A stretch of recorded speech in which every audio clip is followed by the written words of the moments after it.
Halo, selamat malam Tribuners. On-Cam Evinet kembali menjumpai Anda bersama saya, Bima Maulana. Tribuners, On-Cam Evinet kali ini kita akan menghadirkan sosok pejabat publik ya, masih muda, dan termasuk juga masih kaum milenial, namun sudah memperoleh banyak segudang prestasi nih Tribuners. Diketahui sosoknya pegiat demokrasi sewaktu jadi mahasiswa dulu, kemudian aktivis PMI, dan sekarang menjadi pakar politik internasional. Terkini, ia menjabat sebagai Wakil Ketua Komisi Informasi Pusat periode 2022 hingga 2026. Hebatnya nih Tribuners, di komisioner ini beliau termuda nih sepanjang sejarah di KIP. Hal ini karena beliau masih berusia ya masih kepala tiga nih Tribuners.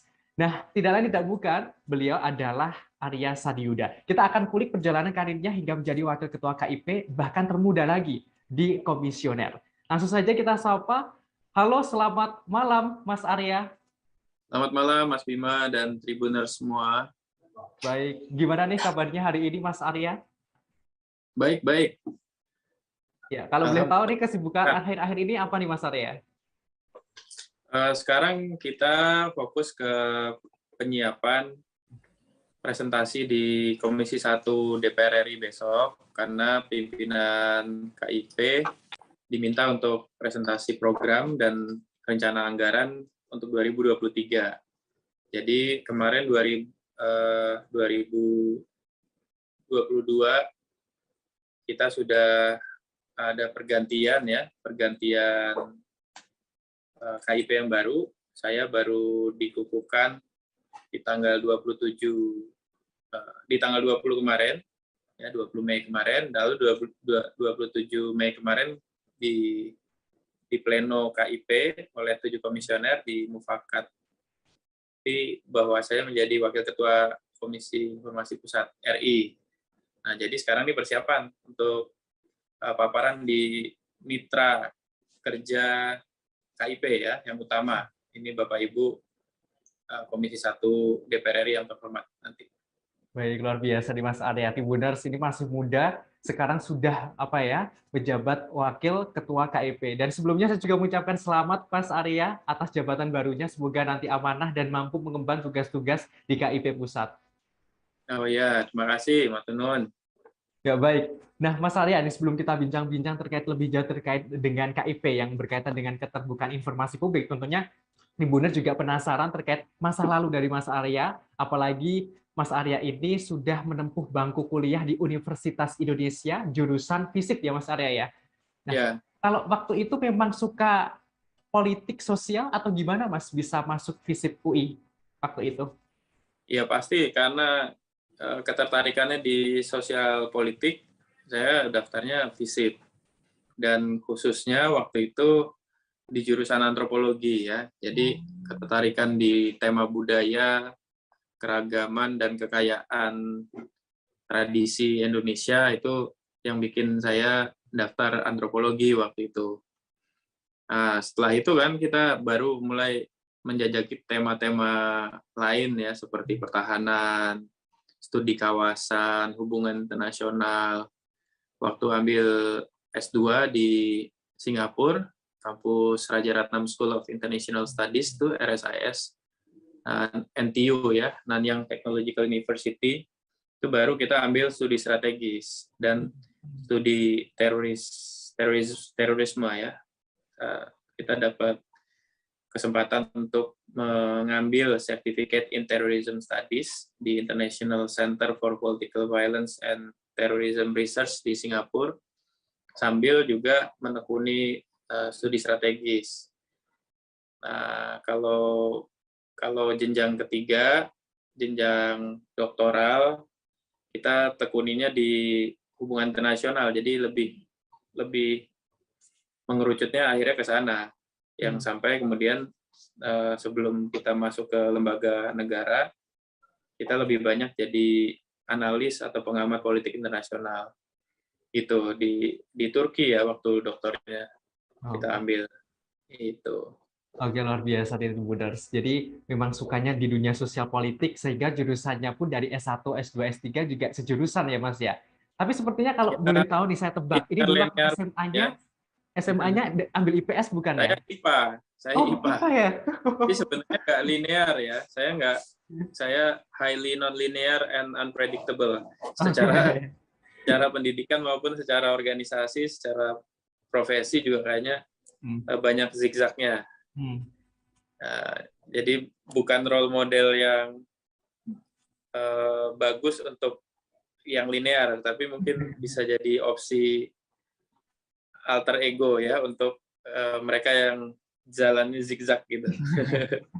Oke, jadi SMA-nya IPA, kemudian kuliahnya di Iya, sosial, mungkin bisa nambah pengalaman dan ilmu juga ya Mas ya? iya. Sekarang kan malah di Komisi Informasi sejak di DKI kan saya jadi belajar tentang jurisprudensi kan, tentang hukum, yudisial kan, karena Komisi Informasi kuasi yudisial kan, jadi semi peradilan sebenarnya. Jadi banyak juga belajar tentang hukum. Saya dapat sertifikat mediator tersertifikasi Mahkamah Agung RI. Jadi banyak juga sisi-sisi hukum di Komisi Informasi ini.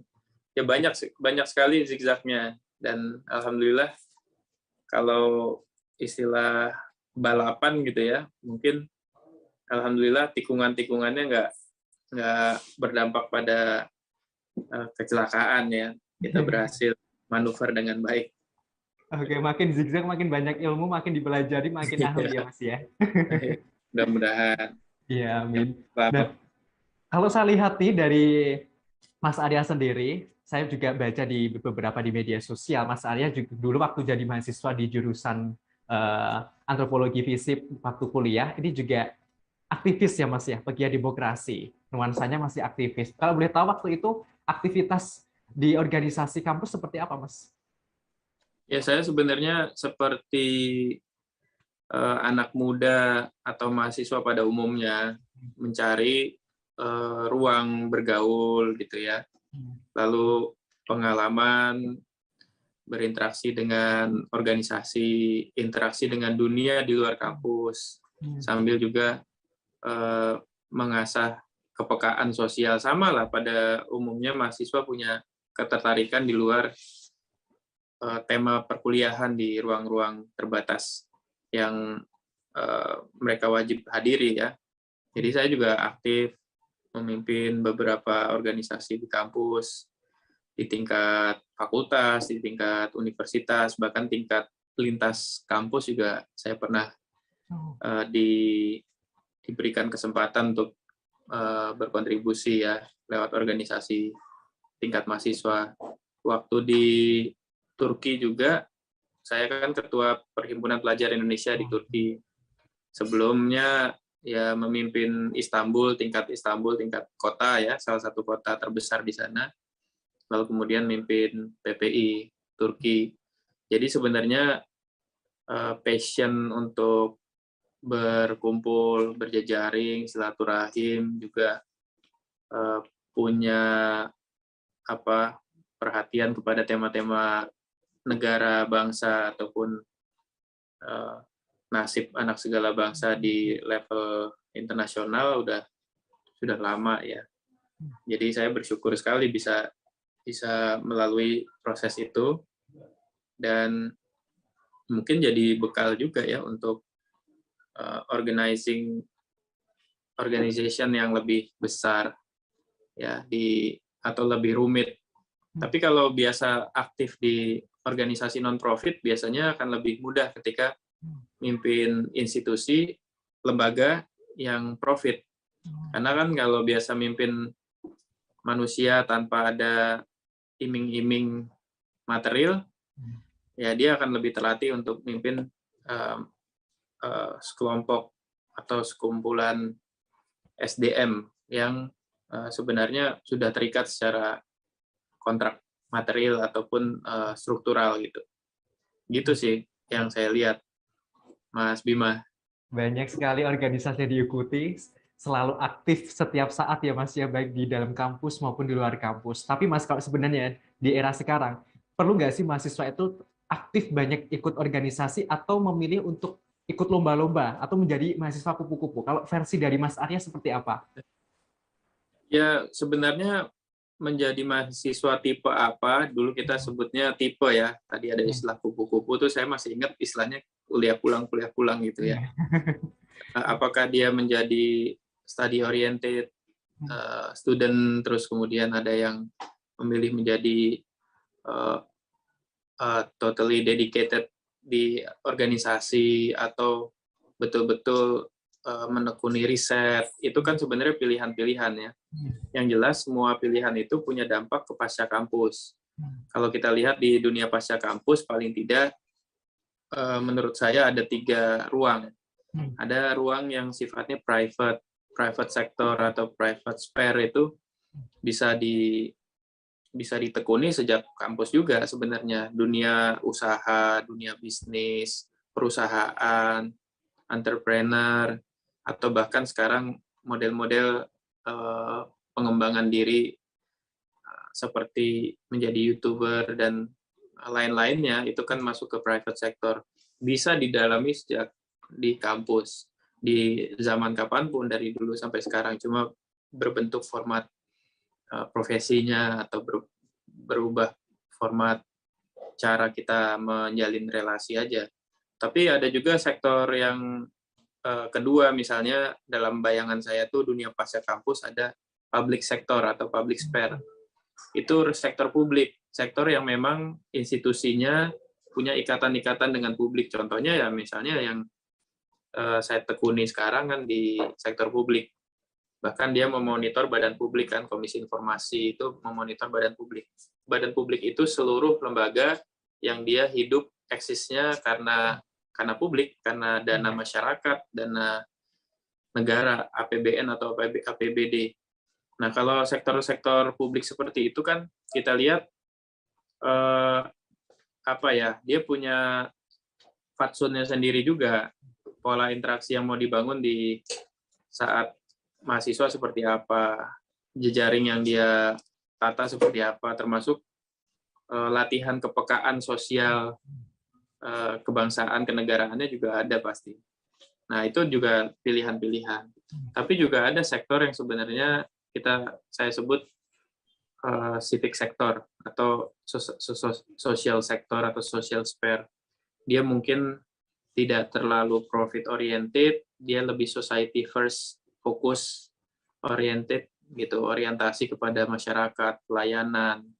Ada orang-orang yang memang di sejak mahasiswa sudah punya passion di situ, tidak terlalu materialis, ya, pandangannya sangat idealis untuk melayani masyarakat, banyak pengorbanan waktu, pikiran, dan tenaganya untuk di sektor itu, ya itu mereka sejak awal sudah menempa di situ, ya, para pegiat sosial, mereka yang peduli lingkungan, itu biasanya masuk ke sektor itu. Guru dan dosen, para pendidik juga sebenarnya masuk ke sektor itu. Meskipun ada sektor-sektor lain yang merupakan irisan atau modifikasi dari 3 sektor utama itu.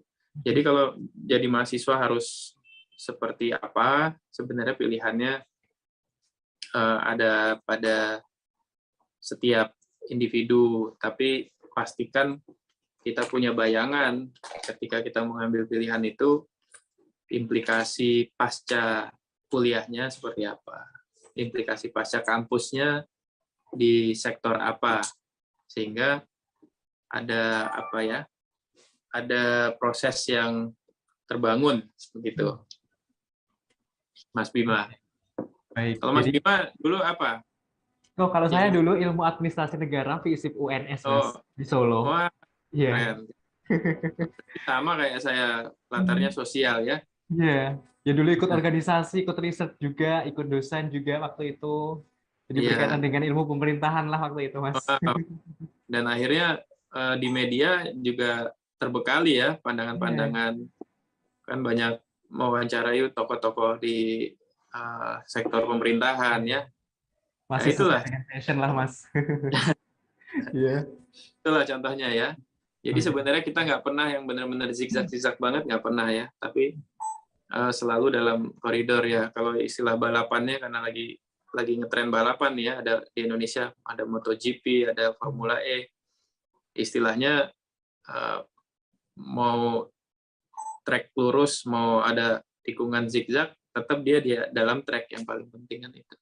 Oke, sangat informatif sekali, khususnya bagi Tribuners juga yang masih mahasiswa. Kalau jadi mahasiswa, silakan pilih apapun jalannya, tipenya apa. Pasti di situ ada implikasinya atau dampak yang akan dirasakan. Ini tentunya menjadi pilihan tersendiri bagi Tribuners yang masih mahasiswa. Dari keterangan yang disampaikan oleh Mas Arya tadi. Mas Arya, kalau boleh tahu dulu pernah ikut demo nggak sih waktu zaman mahasiswa?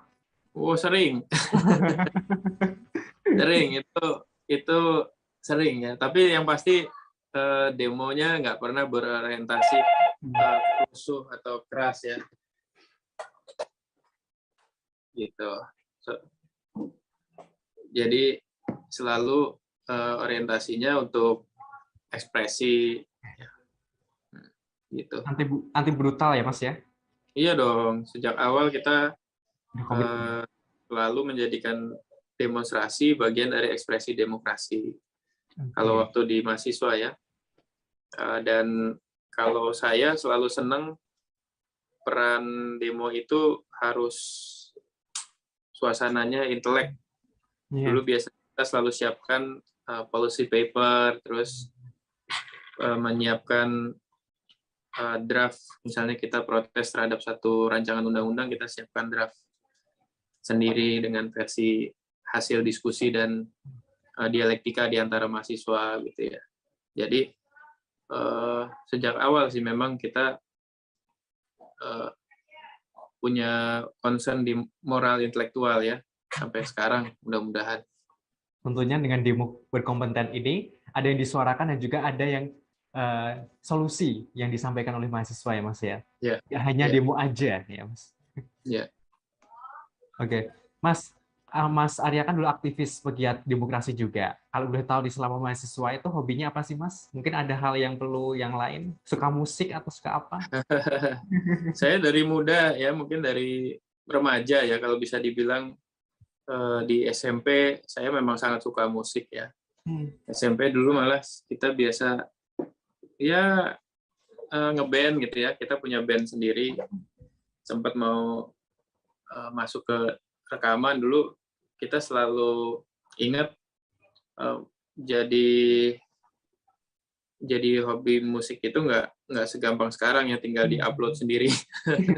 Jadi kita latihannya harus banyak, terus bikin rekaman, terus coba masukin lagu ke beberapa radio, meskipun memang kita nggak pernah jadi sukses ya untuk jadi pemusik, tapi dari dulu intinya suka musik. Saya main drum biasanya. Oh, Terus di SMA mungkin yang lebih banyak ditekuni itu hobi seperti pecinta alam ya. Ada mendaki gunung apa? gitu Mas? Ya, mendaki gunung terutama, terus panjat tebing, ya, wall climbing. Terus ya kalau kalau basket bola itu udah sehari-hari buat pergaulan ya pasti. Iya. Ya memang nggak pernah jago-jago banget sih ya kita untuk olahraga yang jadi hobi kita. Tapi kalau daki gunung, wall climbing, atau yang berbau alam, kita sangat senang ya waktu di SMA, sangat menekuni itu. Mungkin hampir sebulan beberapa kali naik gunung gitu dengan teman-teman. Dulu namanya Remaja Pecinta Alam Batu Tiga, maaf Abah. Sampai sekarang masih dijalin silaturahim, meskipun nggak serius dulu ya kegiatan pecinta alamnya. Terus kalau di perkuliahan ya lebih banyak karena mulai serius belajar, mulai serius belajarnya karena masuk UI itu nggak mudah bagi saya, jadi semacam rasa syukur lah masuk ke kampus, kita belajar sekaligus berorganisasi. Jadi hobinya ke situ, kombinasi antara hal-hal yang sifatnya hiburan, kombinasi tentang alam, dan kombinasi tentang kepekaan sosial, apa yang kita bisa sumbangkan untuk masyarakat, negara, bangsa. Itu sejak di UI sebenarnya ditanamkan, karena kita diorientasi, saya ingat bagaimana kampus itu membentuk di awal orientasi itu, orientasi masyarakat, negara, bangsa. Jadi apa yang kita dapat harus menjadi bahan untuk membayar balik nanti ketika sudah lulus, atau bahkan sejak menjadi mahasiswa sudah ya. itu sih sebenarnya hobinya. Ya kalau sekarang kalau hobi-hobi kecil ya saya masih suka Main main. kura-kura, main kura-kura Main ya Mas ya. Mas Bima nih hebat berarti nih. Ini pewarta yang sangat knowledgeable ya, Mas Bima nih. Tahu aja saya melihara kura-kura, sulcata ya, ada sulcata saya pelihara, saya rawat. Terus juga nih kalau Mas Bima lihat di sini nih di Iya. meja kerja saya nih, ini ada hobi-hobi saya nih. Apa nih Ini Mas? bukan Bisa dilihatin dong. ini bukan karena Mas Bima yang wawancara, nih ada Oh, Gundam. Nah, Kak nih robot ya Mas ya? ya ini ukurannya gede banget sebenarnya di Indonesia kayaknya nggak banyak nih yang ukuran segini di nggak semua toko ada ya. Terus apa Masangnya di sendiri atau gimana Mas itu? ya ngerakitnya sih sebenarnya Nah, tuh ini saya pajang di meja kerja saya, ya. bukan karena Mas Bima wawancara nih, saya juga nggak nyangka ada apa namanya nih Lego-legoan. Saya senang ya masih ada, bukan nggak nyangka ada pertanyaan tentang hobi. Ini toko Wah salah itu, satu kota termaju ya, tapi Lego ya. iya. Jadi intinya memang saya nggak berubah, maksudnya meskipun ada tugas sejarah yang baru di Komisi Informasi, ya keseharian tetap berjalan seperti biasa. Ya saya punya hobi yang tetap saya rawat, bahkan sampai masuk ke ruang kerja untuk ngejaga refreshment gitu. Iya. Biar seneng terus Kata ya Mas ya, biar nggak beban pikiran juga. iya, kalau anak jaksa sekarang bilangnya daily healing-nya harus Iya, ada. healingnya. Jadi Oke gitu. Mas. Oke. Kalau itu Mas tadi memelihara kura-kuranya sejak kapan Mas? Sejak di Komisi Informasi juga? Ya lumayan lah, tapi nggak terlalu lama. Hmm. Kura-kura itu sebenarnya kan banyak filosofinya ya buat saya. Kura-kura itu unik karena Allah ciptakan kura-kura sebagai salah satu hewan dengan usia paling panjang, ya kan. Jadi bisa jadi usia kura-kura yang saya rawat akan melampaui usia saya secara biologis.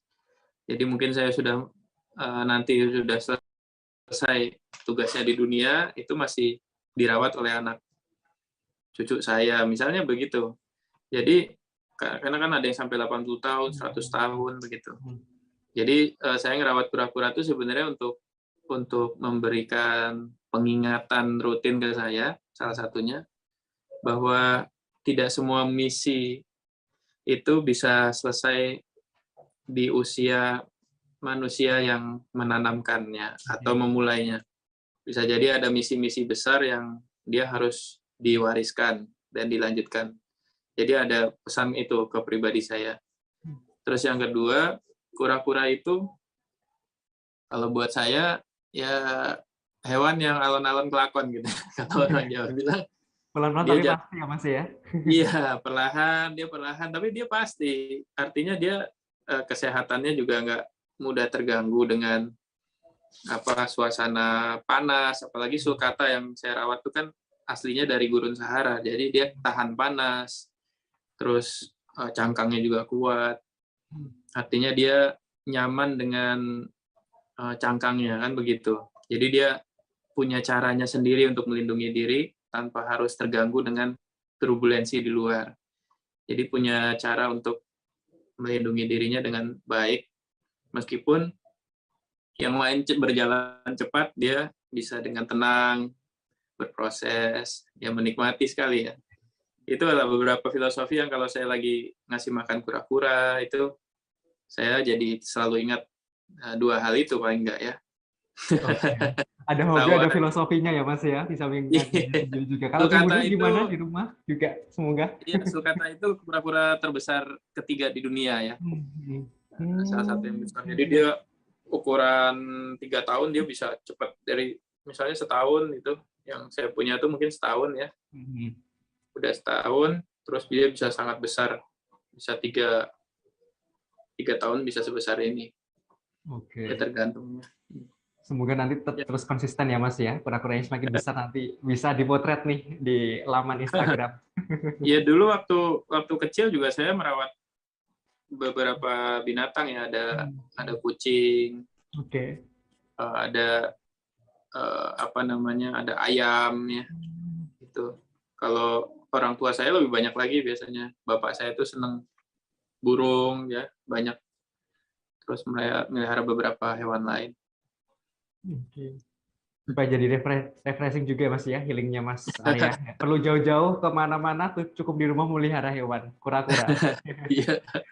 Oke, Mas Arya kembali tadi sempat disinggung pernah kuliah di Turki untuk mengambil S3 ya Mas ya. Untuk meraih gelar PhD nih di Fatih University di Istanbul, Turki. Nah, ini saya baca di media ini menjadi WNI pertama yang meraih doktoral di Turki, Mas. Nah, Iya. waktu itu bagaimana apresiasi dari pemerintah waktu itu mendengar Mas Arya ini WNI pertama kali menempuh pendidikan S3 di Turki? Iya, itu memang saya studinya di Fatih University Istanbul. Terus kemudian ijazahnya keluarnya di Istanbul University. Itu ada ceritanya ya, Iya. tapi sifatnya bisa dipahami oleh orang yang ada di Turki. Oke. Waktu itu seluruh lulusan Fatih ijazahnya keluarnya di Istanbul University karena ada dinamika di domestik Turki. Tapi terkait kelulusan saya di saat itu memang WNI pertama di bidang saya, maksudnya gitu. Di bidang hubungan internasional itu saya yang pertama sebagai WNI.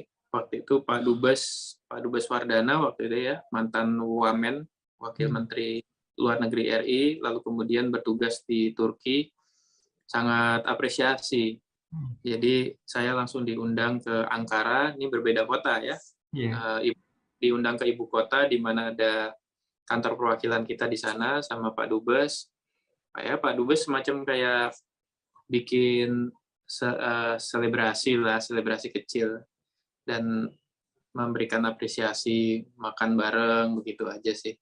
Tapi saya sebenarnya bukan selebrasi atau bagaimana apresiasi negara ke saya, kan kita belajarnya apa yang bisa kita berikan ke negara, bukan apa yang saya dapatkan.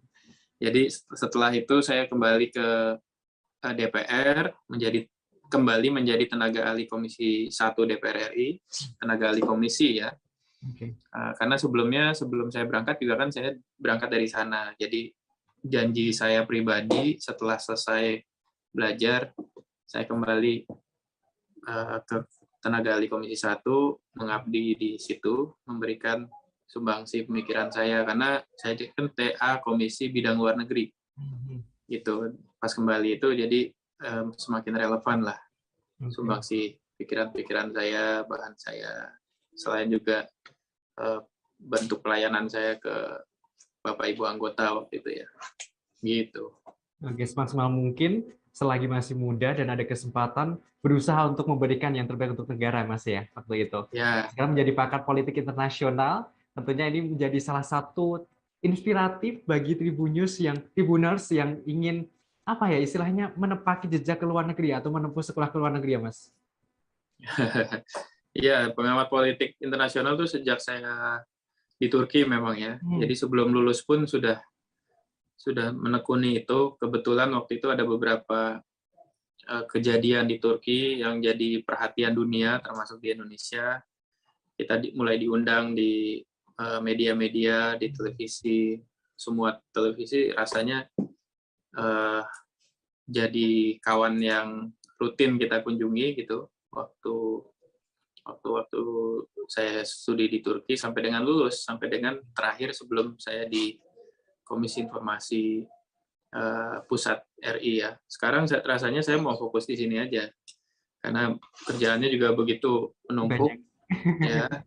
Terus juga posisinya kan sebagai wakil ketua harus merepresentasikan total Komisi Informasi. Jadi biar publik juga melihat KI itu terwakili sepenuhnya oleh saya, dan orang tidak terlalu bingung sebenarnya saya sedang berbicara sebagai apa gitu. Jadi saya mau fokus karena ini tingkatnya nasional ya, dan memang kita mau buat besar ini KIP RI ke depan. gitu Mas. Tapi tidak menutup kemungkinan untuk meninjau situasi internasional saat ini, Mas? Sebenarnya masih banyak ya yang mengontak saya, banyak sekali host, jurnalis, pewarta, kawan-kawan banyak di media, banyak banget.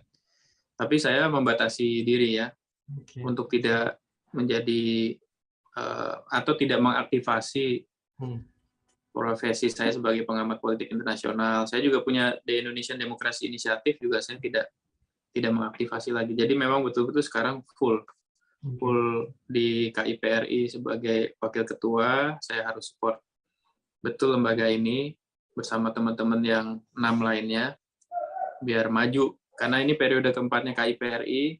Apalagi ini media sejak awal saya terpilih sudah ngangkat nih komisioner termuda sepanjang sejarah. Bener banget. Jadi ini beban juga buat saya. Jadi beban untuk menjaga persepsi tentang anak muda yang masuk ke ranah publik, apakah dia bisa well perform atau enggak, apa bisa saya punya prestasi bagus atau enggak. Kan jadi sorotan nanti kalau ada anak muda, hanya usianya yang muda, tapi energinya nggak muda, stamina-nya nggak muda, kecepatannya nggak muda. Nanti jadi banyak orang yang meragukan usia muda. Gitu. Ini sebenarnya yang saya ingin jaga dari persepsi generasi muda, karena beberapa pejabat yang usianya muda kan juga ada yang punya catatan. Nah, kita harus balikan lagi optimisme terhadap generasi muda. Ya, jadi judulnya itu. Saya ingin merawat optimisme terhadap generasi muda, mumpung masih under 40. Meskipun di ujung-ujung. Masih diberikan kesempatan Tuhan jabat wakil ketua, dan ini menjadi representasi bagi kaum muda, tentunya ini menjadi salah satu kesempatan memberikan yang terbaik ya Mas ya. Mas, Ya. nih dulu juga aktif di bidang kemanusiaan, ikut PMI di DKI Jakarta. Saya baca di media itu banyak sekali Mas Arya menjabat Ketua Bidang Kerjasama dan Kemitraan Palang Merah Indonesia DKI. Sampai saat ini ya Mas ya? Sekarang udah enggak, saya sudah mengundurkan diri. Karena saya sekali lagi mau fokus, mungkin atribusi satu-satunya saya di KIPRI ini sekarang. Itu ya, waktu itu sebenarnya konteksnya begini ya. Waktu itu saya tidak pernah melamar sama sekali sebagai pengurus PMI, apalagi memilih ketua bidang kerjasama dan kemitraan. Ya, tapi kita waktu itu sedang menghadapi pandemi. Ini Mas Bima tentu ingat ya, ini belum lama tapi jangan sampai kita lupakan.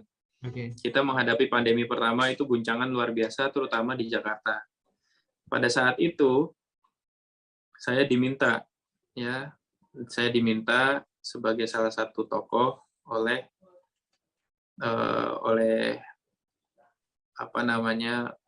beberapa tokoh ya, pejabat di DKI, untuk bantu kondisi Jakarta yang sedang menghadapi pandemi ini, gitu. Dengan latar jaringan yang saya punya, dengan latar organisasi yang saya punya, dan saya juga sebagai salah satu komisioner Komisi Informasi Provinsi DKI, justru kan saya juga punya privilege gitu ya, kira-kira sebagai pejabat publik di DKI, saya diminta untuk merespon situasi darurat ini. Jadi ini force major, bukan panggilan pribadi saya. Tapi Jakarta waktu itu menghadapi pandemi, kita tahu di mana-mana banyak korban, tidak hanya korban sakit, tapi bahkan korban jiwa, apalagi Jakarta. Ya, waktu itu siapa orang-orang yang berani untuk masuk ke agenda kemanusiaan ini di masa pandemi. Kita masih ingat di mana-mana orang butuh plasma konvalesen waktu itu ya. Ya, jadi kira-kira itulah. Ya, kira-kira itulah latarnya. Saya sendiri kena COVID juga di awal-awal, dijemput ambulan, diantar ke Wisma Atlet.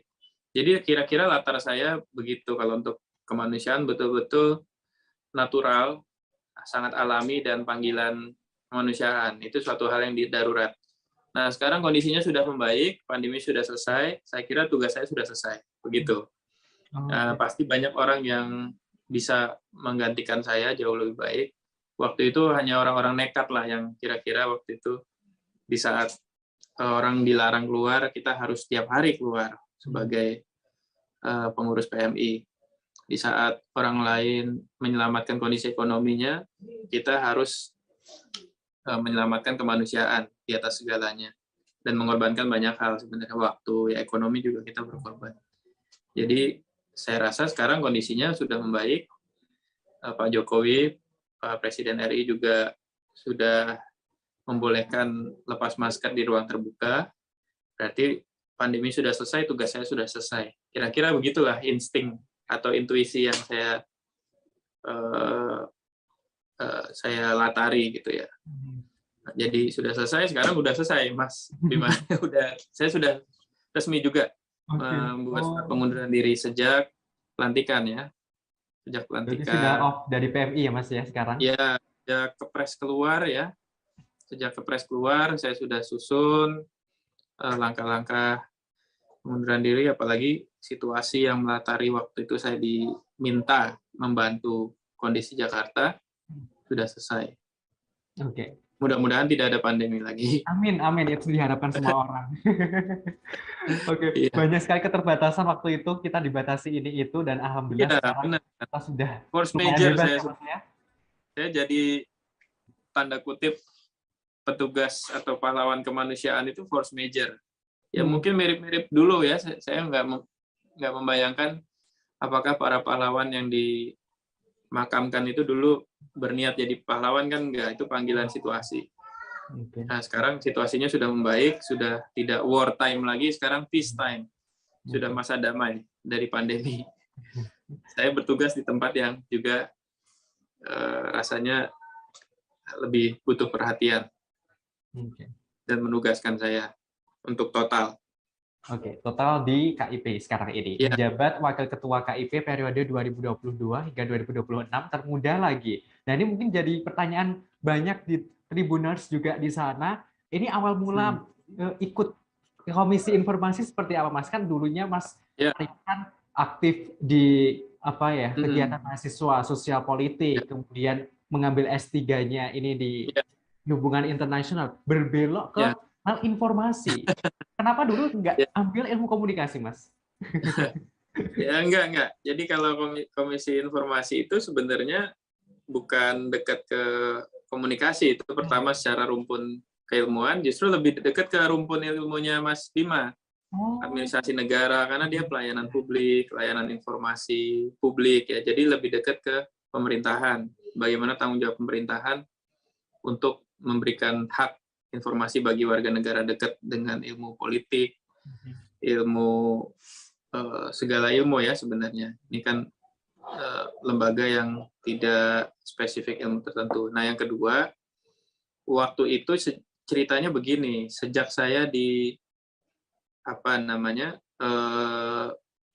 di tenaga ahli komisi, terus kemudian sudah punya gelar master ya, studi pertahanan, terus kemudian apalagi sudah lulus dari doktor hubungan internasional, saya sering diundang sebagai narasumber hubungan internasional, sebagai pakar politik internasional.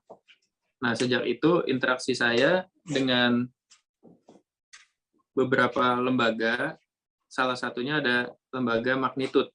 Magnitude itu yang mimpin adalah Mas Aman, Abdurrahman Makmun, salah satu ketua KIP RI periode pertama. Jadi ketua KIP periode pertama, itu Abdurrahman Makmun, itu sering mengundang saya untuk diskusi tema tentang keterbukaan informasi, tapi dari sisi kepakaran saya yang tadi, ada pertahanan, ada intelijen, ada hubungan luar negeri. Yang sebenarnya tema-tema yang saya tekuni itu masuk ke kategori, kalau di Undang-Undang 14 2008 tentang keterbukaan informasi publik, masuk kategori informasi publik yang dikecualikan di pasal 17. Jadi ada informasi yang harus dibuka, ada informasi yang dikecualikan dari keharusan itu. Kira-kira yang nggak apa-apa kalau tidak diberikan. Nah, kebetulan itu semua keilmuan saya masuk ke yang itu. Informasi yang dikecualikan, pertahanan, intelijen, terus kemudian korespondensi dengan luar negeri, kan tuh banyak kaitan hubungan internasional, strategi. Nah, jadi saya sering diundang di forum Magnitude sejak tahun 2016. Jadi meskipun saya termuda di KIP, belum tentu interaksi saya dengan KIP itu kalah muda, ya, atau kalah tua dengan komisioner yang pernah duduk di KIP. Karena interaksi saya dengan Pak Ketua periode pertama sudah sangat lama. Diskusi saya di Magnitude, salah satu lembaga yang paling concern di keterbukaan informasi publik juga sudah sangat lama. Terus kemudian saya di Tenaga Ahli Komisi 1 kan 10 tahun, gitu. Jadi dekade berarti. iya, dan Komisi 1 kan bidangnya salah satunya atau mitranya Komisi Informasi Pusat.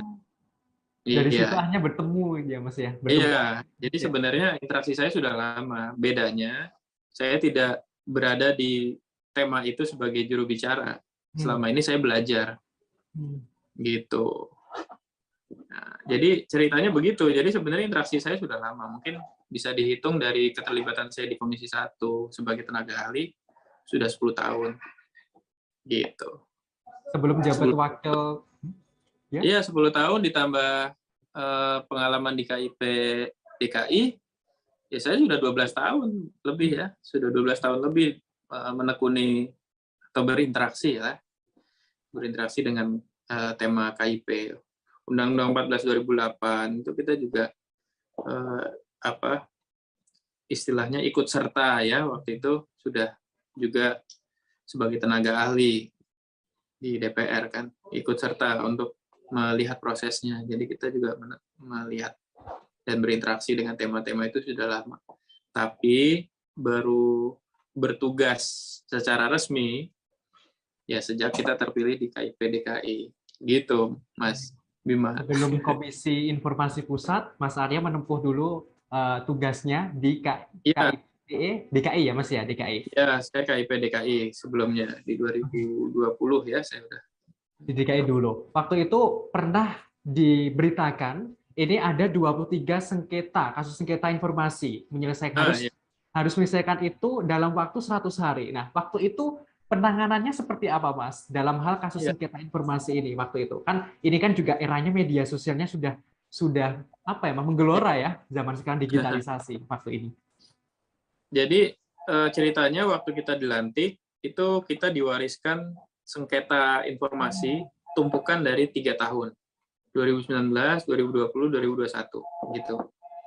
Sementara saya di DKI itu diminta untuk jadi komisioner yang bertanggung jawab dalam hal penyelesaian sengketa informasi. Artinya bertanggung jawab secara konsep-konsep awal, dibicarakan terobosan-terobosan itu di kawan-kawan komisioner lain, lalu kita jalankan bareng-bareng. Nah, terobosan yang kita lakukan itu, waktu itu saya bilang, caranya, ini bisa selesai dalam hanya waktu 100 hari. Jadi, itu bukan diminta untuk 100 hari selesai, tapi saya yang waktu itu menginisiasi, kita bisa selesaikan ini dalam waktu 100 hari. Gitu. Nah, waktu itu kita buat beberapa terobosan, ya, clustering permasalahan, sengketa, kita pelajari kekhasan masing-masing sengketa. Lalu kemudian kita cluster itu dengan approachment atau pendekatan yang tepat satu dengan yang lain sehingga penyelesaiannya bisa cepat. Selain itu juga ya penjadwalan sidang majelis komisioner. Majelis komisioner itu yang mimpin sidang, namanya majelis komisioner, ada tiga orang mimpin. Kita bikin jadwalnya ketat, tapi juga penyelesaiannya efektif. Nah, ini juga butuh komitmen semua komisioner untuk hadir di setiap persidangan yang sudah dijadwal. Jadi, prinsipnya terobosan-terobosan itu ada sisi inovasinya, ada sisi disiplinnya, ada sisi staminanya. Karena kita harus rapat sehari bisa 3 sampai 5 sidang kalau ditambah sama proses mediasi. Yang biasanya mungkin, saya nggak tahu di periode sebelumnya, mungkin bisa jadi itu tidak dipilih. Ya, misalnya diatur jadwalnya agak berjarak jauh, bisa jadi sepekan sekali, itu kan jadi beda hasil dan waktu tempuhnya. Jadi kita betul-betul ingin penyelesaian itu ada akselerasi. Nah, kira-kira itulah yang kemarin saya lakukan di DKI bersama teman-teman di DKI. Itu juga yang saya bawa sebagai salah satu gagasan. Kalau KIP RI ingin selesai dengan waktu atau tempo yang sesingkat-singkatnya, bahasa proklamasi begitu, ya kita harus bisa lakukan terobosan, sekaligus juga komitmen dan siap stamina panjang untuk menyelesaikan semua sisa sengketa. Tujuannya apa? Tujuannya kepercayaan kepada KIP dari publik. Jadi publik nggak hanya tahu KIP tempat mengadu ada sengketa, tapi mereka juga percaya kalau KIP menyelesaikan sengketa ini sesegera mungkin, gitu, dan mampu menghasilkan proses yang secepat mungkin, tanpa harus menabrak peraturan-peraturan yang ada. Gitu, Mas Bima. Cepat, tepat, dan tentunya ini menjadi salah satu pelayanan yang baik untuk masyarakat ya Mas ya, terkait dengan keterbukaan informasi publik. Mas, kalau kita tinjau lebih dalam nih Mas, apa terkait dengan keterbukaan informasi atau sengketa informasi yang paling menonjol di era digitalisasi ini seperti apa Mas? Kan ini banyak sekali beredar apa ya Mas ya, arus cepat informasi di media sosial. Kalau dari Mas Arya sendiri seperti apa terkait dengan sengketa di era seperti ini? Iya, sengketa itu sebenarnya terjadi yang paling dasar perlu diketahui kita. Sengketa itu terjadi kalau hak informasi yang diminta oleh masyarakat, baik perorangan ataupun institusi, itu tidak diberikan oleh badan publik. Itu terjadi sengketa. Itu yang diistilahkan sengketa itu seperti itu. Kalau dia tidak diberikan. Nah, pemahaman tentang informasi mana yang harus diberikan atau tidak boleh diberikan atau dikecualikan, bahasa undang-undangnya, itu harus diketahui juga oleh badan publik. Jadi di satu sisi harus ada edukasi tentang informasi itu adalah hak masyarakat, ya. Di sisi lain harus ada edukasi tentang informasi mana yang harus diberikan dan mana yang tidak boleh diberikan. Ada namanya DIK, Daftar Informasi yang Dikecualikan. Gitu. Ini juga belum terlalu lengkap di semua kementerian lembaga kalau di tingkat pusat seperti itu. Itu yang jadi tanggung jawab.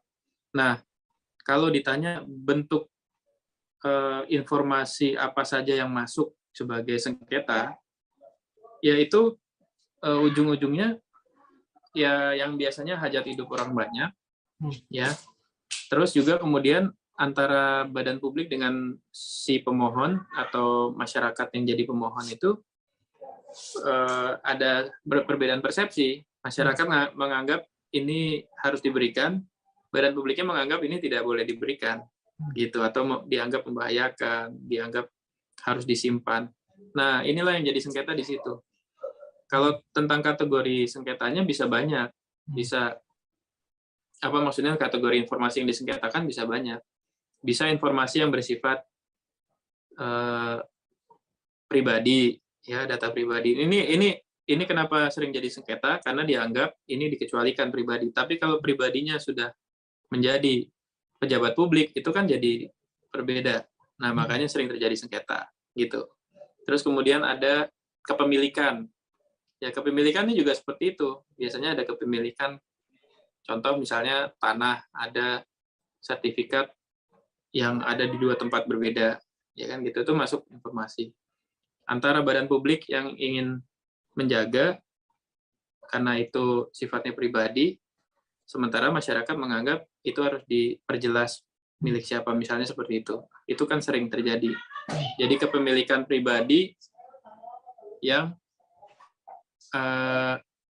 publik itu juga ada concern.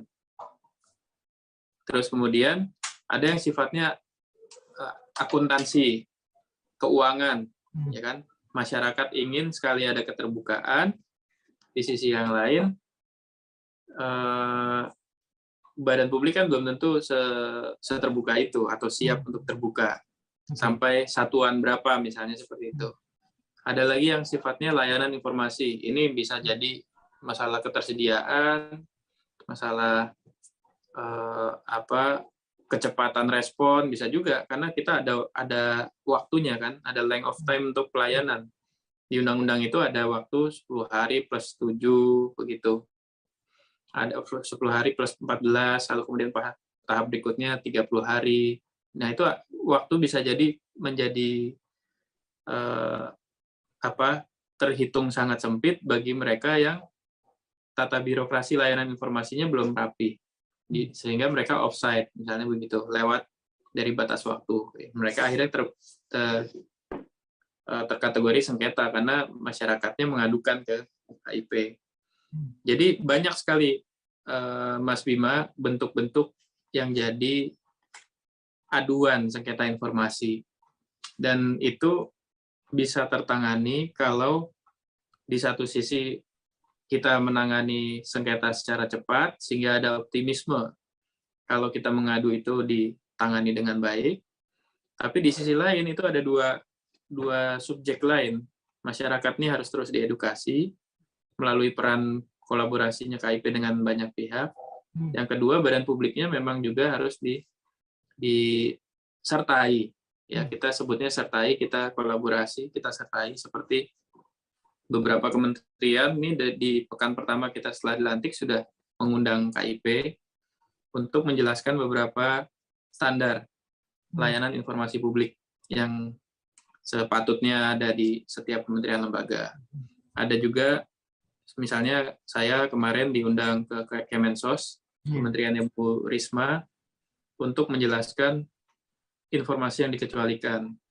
Karena ada aturan-aturan yang mengharuskan mereka menjaga atau menahan informasi ketika diminta, ada undang-undang tertentu, sementara dia sering mendapatkan permintaan di tema itu. Nah, itu kita yang sertai dengan pengetahuan dan pembekalan, juga diskusi. Jadi itu, Mas Bima. Dan juga kita biasanya selalu diskusi bagaimana cara menghadapi pemohon. Secara teknis juga tenaga ahli kita sudah pengalaman dan sering kita kirim ke kementerian lembaga untuk memberikan pembekalan-pembekalan atau ruang diskusi tentang ini, gitu. Okay. Karena kalau layanan informasi itu bagus, Mas Bima dan Tribuners semua, yang diuntungkan sebenarnya pemerintah. Kalau layanan informasi itu bagus, ada keterbukaan, masyarakat jadi lebih percaya, public trust ada, itu social capital yang sangat dibutuhkan oleh sebuah pemerintahan demokratik. Kan mata uang paling berharga di demokrasi itu kepercayaan. Sangat jadi, berharga sekali kepercayaan ya Mas ya, dari publik. Iya. Bahkan di tingkat desa, Mas, itu banyak sekali baliho yang tertempel di depan balai desa atau kelurahan itu terkait anggaran yang digunakan atau dibelanjakan oleh pemerintah desa. Ini juga termasuk bagian suatu kemajuan, Mas, terkait keterbukaan informasi. Itu bagian dari sahabat transparansi, ya. Berarti pemerintahan desa yang seperti itu bagian dari sahabat transparansi. Kita nyebutnya sakisasi. Okay. Sahabat transparansi, sahabat keterbukaan informasi. Setiap kali pejabat publik itu melakukan proses transparansi, keterbukaan informasi, setiap kali itu pula sebenarnya dia menginvestasikan kepercayaan publik kepada dirinya dan lembaganya, gitu. Di tengah era digitalisasi ini, apakah dari KIP sendiri atau dari Mas Arya sendiri, setiap lembaga pemerintahan harus ada web yang mudah diakses oleh masyarakat, Mas? Iya, kita haruskan itu. Jadi di laman-laman, yang pertama tadi betul, harus ada struktur yang namanya Pejabat Pengelola Informasi dan Dokumentasi, PPID. Terus kemudian harus ada website-nya sendiri yang memastikan ada informasi yang hadir, yang harus dihadirkan atau wajib ada setiap saat tanpa diminta. Sudah harus ada beberapa kategori. Ada informasi yang secara berkala harus dihadirkan atau yang pada saat dibutuhkan atau diminta oleh informan dia harus berikan, gitu. Atau ada informasi yang serta-merta harus disajikan ketika situasi tertentu, pada saat bencana, kemarin pada saat pandemi. Contoh deh gini, pandemi mengharuskan ada peraturan, misalnya tentang WFH, WFO, itu masuk kategori informasi serta-merta. atau yang sifatnya publik banget, perubahan rute karena respon pandemi, ganjil genap, itu informasi serta-merta juga. Selain yang sifatnya mungkin kita sudah bisa tebak kalau terjadi bencana, warga mana yang dapat bantuan, berapa besarannya, dan seterusnya. Atau respon-respon yang sifatnya makro, kebijakan lain. Itu informasi serta-merta.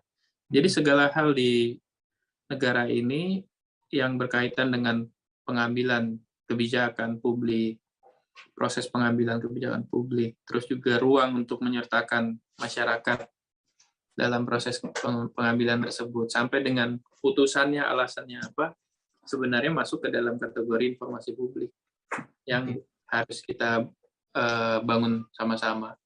Karena semakin transparan, semakin terbuka informasi, kualitas kebijakan juga makin bagus. Ujungnya adalah satisfaction, kepuasan dari masyarakat, kebahagiaan dari warga negara.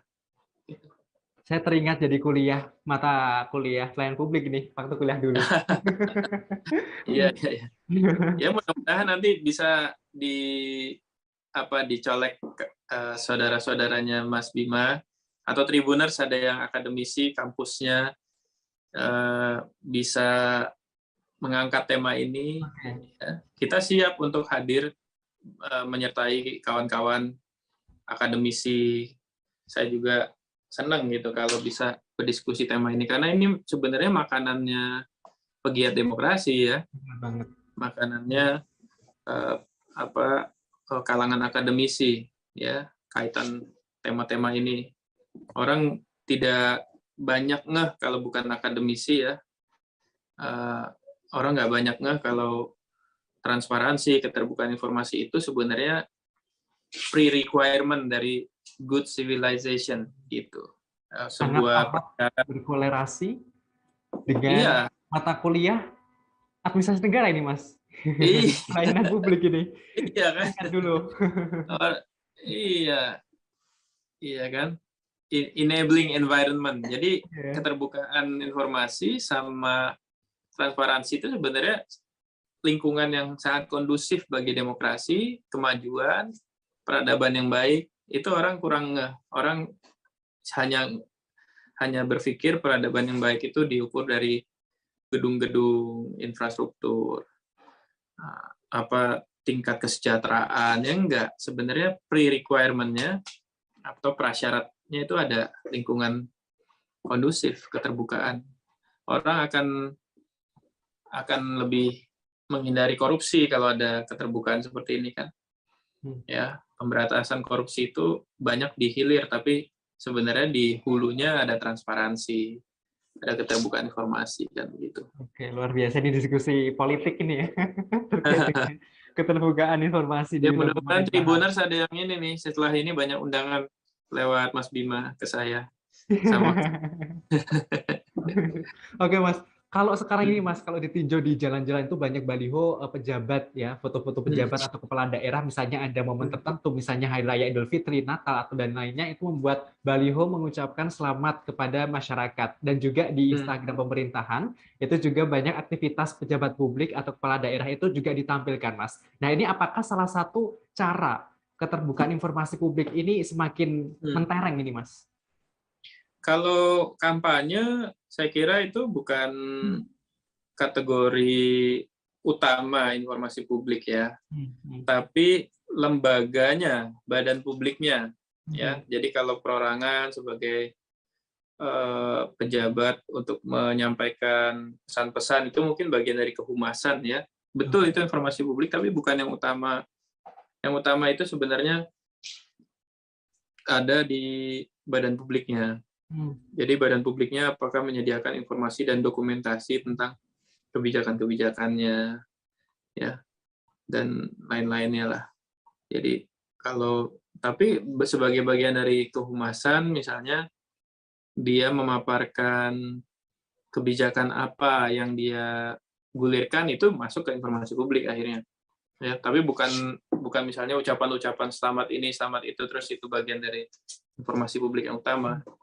Ya, program apa yang dia gulirkan, terus bagaimana mengaksesnya, link untuk mengirimkan kritik dan saran, itulah bagian dari yang kita harapkan Jadi ini bagus juga Mas Bima ngangkat ini.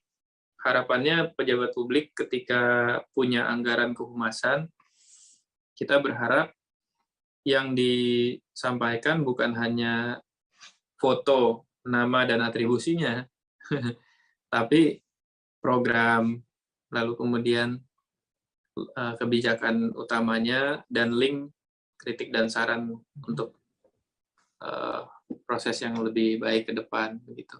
Akses yang Gitu. bisa dilakukan oleh publik kepada pejabat Iya, ketika ada keluhan permasalahan publik ya Mas ya. iya, betul. Transparansi. Ya. Menjadi wakil ketua KIP mendampingi ketua Bapak Doni Yugiantoro. Nah, boleh dong Mas ini di-spill dikit kepada Tribuners program kerja yang akan dilaksanakan demi kualitas keterbukaan informasi publik di tingkat pusat seperti apa Mas? Keterbukaan informasi publik di tingkat pusat sama sebenarnya ya. Kita kan dasarnya sama di tingkat provinsi ataupun pusat. Undang-Undang 14 2008 tentang keterbukaan informasi publik. Prosedurnya, tenggat waktunya dari tahap 1 ke 2 terus sampai dengan pengaduan ke KI juga sama ya. Yang membedakan kalau di KIPRI dia menangani lembaga tingkat nasional, kemudian lembaga tingkat nasional, badan publik tingkat nasional. Atau kemudian ada kasus terkait KI provinsi, misalnya ada KI provinsi, dia kan badan publik juga, tapi dia tidak bisa menyidang atau menyelesaikan sengketa terkait dirinya, itu diangkat ke atas, ke pusat. Nah, yang unik dan berbeda di pusat, selain levelingnya lebih nasional, dia juga harus menangani ketika ada masalah di KI provinsi. Yang kedua, perbedaannya dia punya program yang digulirkan sejak periode lalu, itu di masa ketua yang lalu, itu adalah IKIP, Indeks Keterbukaan Informasi Publik. Itu untuk memotret tingkat atau derajat keterbukaan informasi publik di setiap provinsi. Jadi kita punya bayangan atau potret besar tentang keterbukaan informasi publik di tingkat provinsi. Yang itu kita masuk ke level ke tahun kedua sekarang. Tugas kita adalah meningkatkan terutama sekali provinsi-provinsi yang masih sangat rendah atau masih belum cukup aman gitu dari standar rata-rata.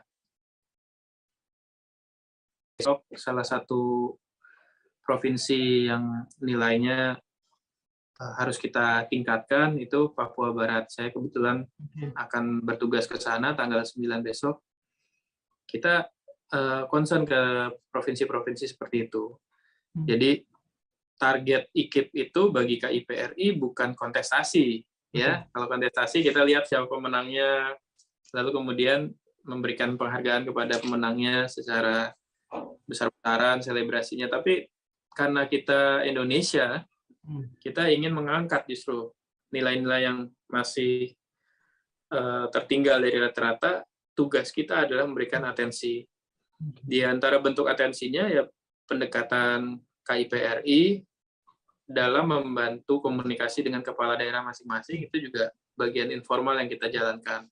Seperti waktu saya bertugas ke Bali, Bali kan provinsi tertinggi nilai nilai IKIP-nya di tahun kemarin. Saya bertemu Pak Gubernur Bali, Iwayan Koster, untuk menyampaikan apresiasi sekaligus pesan agar performa ini terus ditingkatkan dan Komisi Informasi Bali diberikan atensi karena dia adalah leading sector yang menjaga indeks ini tetap tinggi. Nanti di Papua juga seperti itu. Rencananya kita akan bertemu dengan Pak Gubernur Paulus Waterpauw, Pak Komjen, akan kita sampaikan bahwa kita berharap ada atensi kepada IKIP, ya, Indeks Keterbukaan Informasi Publik. Hal lain saya kira kalau di tingkat pusat, selain tadi IKIP dan akselerasi PSI, ya, penyelesaian sengketa informasi, itu beberapa regulasi yang dibuat secara internal oleh KIP sendiri, misalnya PERKI, Peraturan Komisi Informasi tentang MONEF, monitoring dan evaluasi misalnya. Ada masukan-masukan dari daerah, yaitu kita harus revisi secara cepat, karena sebelum kita masuk ke akhir tahun, di mana semua provinsi itu nanti mulai menjalankan proses MONEF, kita harus pastikan aspirasi yang ada dan sifatnya penting, dominan, itu kita sudah serap dan kita tindak lanjut dengan revisi PERKI. Ini yang sifatnya internal. Jadi selain itu pasti ada beberapa isu aktual yang kita respon ya. Misalnya tahun depan 2023 adalah tahun pemilu. Nah, peran KIP untuk memastikan keterbukaan informasi di proses menjelang pemilu sampai dengan pemilu selesai, ya, proses menjelang pelaksanaan sampai dengan pemilu selesai, itu juga harus ada. Tapi tidak sebagai leading sektor, tentunya, tapi KIP bermain peran sebagai salah satu yang bersinergi dan berkolaborasi dengan stakeholders utama, misalnya KPU, dengan MK, Mahkamah Konstitusi ketika perhitungan, mendorong sinergi informasi dan data, open data, access, dan seterusnya. Jadi, isu aktual pasti harus direspon ya. Saya sebutkan satu saja, karena itu yang jadi perhatian di tahun depan, terutama ya. Saya kira itu ya, yang jadi perhatian-perhatian di waktu dekat. Selebihnya, kita harus plenokan nih gagasan masing-masing komisioner. Saya nanti jangan sampai kemejon gitu kan, kemajuan yang belum diplenokan saya sudah sampaikan. Tapi banyak yang ya. Memastikan informasi dari pemerintah kepada masyarakat pasti ini bisa diakses oleh masyarakat dan tentunya mudah ya Mas ya, bisa diakses oleh masyarakat juga. Karena memang setiap daerah Indonesia memiliki tingkat apa ya Mas ya, kapasitas yang beda-beda. Ini juga menjadi PR bagi KIP Pusat ya. Betul. Semoga nanti rencana atau program yang akan dijalankan dapat berjalan lancar dan sukses semakin ke depan, keterbukaan informasi publik juga semakin berkualitas. Mas Arya, tak terasa kita berada di penghujung acara. Cuman Mas Arya bisa untuk menyampaikan pesan kepada generasi muda sekarang, Mas. Silakan. Khususnya kepada Tribuners.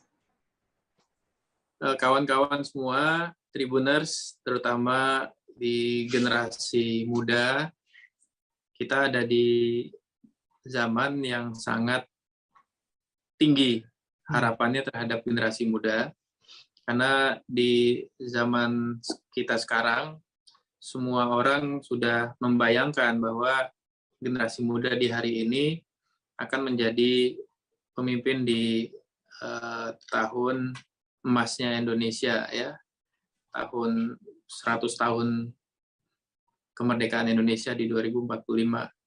Jadi ada 3 hal yang kiranya kita perlu bekali. Yang pertama, harus terus menjaga solid. Bangsa ini tidak akan sampai ke 100 tahunnya kalau tidak solid. Jangan sampai ada peluang untuk pecah, bahkan retak sekalipun jangan kita berikan ruang. Itu hanya bisa terlaksana kalau kita berinteraksi dengan baik dengan sejarah kita, bagaimana pendahulu kita sudah merawat ini negara bangsa kita dengan baik, dan kita mewariskan pola tersebut dengan inovasi-inovasi yang lebih maju untuk menjaga solid. Yang kedua, tentunya akan selalu ada proses di mana kita diuji perhatian terhadap kaula alit atau rakyat kecil. Jadi yang pertama itu solid, yang kedua alit. Nah, wong alit ini akan selalu ada di setiap masanya. Jadi di dalam proses meningginya kualitas peradaban kita, bersamaan dengan itu juga kita harus tetap memberikan perhatian yang baik, ya, terutama interaksi dengan sekitar, terus juga kepekaan kita sebagai generasi muda terhadap lingkungan sosial, terutama kelas menengah bawah. Itu juga harus terlatih. Karena kalau untuk semacam motivasi untuk menjadi orang sukses itu sudah berlimpah ruah di generasi kita ya. Motivasi untuk menjadi orang yang punya capaian material tertentu itu udah selalu menjadi trending kalau di sosial media kita. Selebgram juga selalu memotivasi kita setiap detik ya, bahwa ada kehidupan yang menarik kalau kita mencapai capaian tertentu. Tapi kepekaan terhadap kaula alit rasanya jadi hal wajib selain menjaga solid. Yang ketiga, elit ya. Elit, siapapun yang menjadi elit di sektor sosial kah, sektor usaha kah, industri kah, ataupun sektor publik kah, pastikan kita punya latihan rutin tentang karakter menjadi amanah, bertanggung jawab, sehingga saat menjadi elit, kita bertanggung jawab. Jadi solid, elit pesan untuk generasi muda yang saya titipkan kepada Tribuners semua. Oke, baik. Terima kasih Mas Arya. Solid, alit, dan elit tentunya menjadi salah satu pesan ya. Banyak pesan yang tentunya disampaikan oleh Mas Arya kepada Tribuners, khususnya Tribuners yang masih muda, ini menjadi salah satu kobaran semangat untuk kita untuk terus berkarya. Nah, Mas Arya, terima kasih banyak atas waktunya juga, meluangkan waktunya di OnCam Everynet kali ini. Semoga diskusi kita tadi juga makin tercerahkan ya bagi Tribuners juga. Kalau misalnya ada keluhan terkait dengan informasi publik, bisa menghubungi KIP juga, dan tentunya ini menjadi salah satu terobosan bagi KIP untuk terus berkarya di bidang keterbukaan informasi publik. Mas Arya, terima kasih atas kehadiran Anda, dan mohon maaf apabila ada hal yang kurang. Semoga lain kesempatan kita bisa bertemu kembali. Oke, baik. Terima kasih, amin. Baik, itu tadi Tribuners bincang-bincang kita bersama Wakil Ketua Komisi Informasi Pusat termuda, ya, ini Mas Arya Sanyuda. Semoga menjadi informasi bagi Tribuners dan juga inspirasi bagi kaula muda Tribuners di sana. Semoga terus berkarya sesuai passion. Jalani apapun pilihan yang Anda lakukan, pasti akan berdampak untuk kedepannya. Saya Bima Maulana pamit undur diri. Tetap saksikan terus OnCam Everynet setiap malam hanya di kanal YouTube Tribunnews. Sampai jumpa. Terima kasih sudah nonton. Jangan lupa like, subscribe, dan share ya.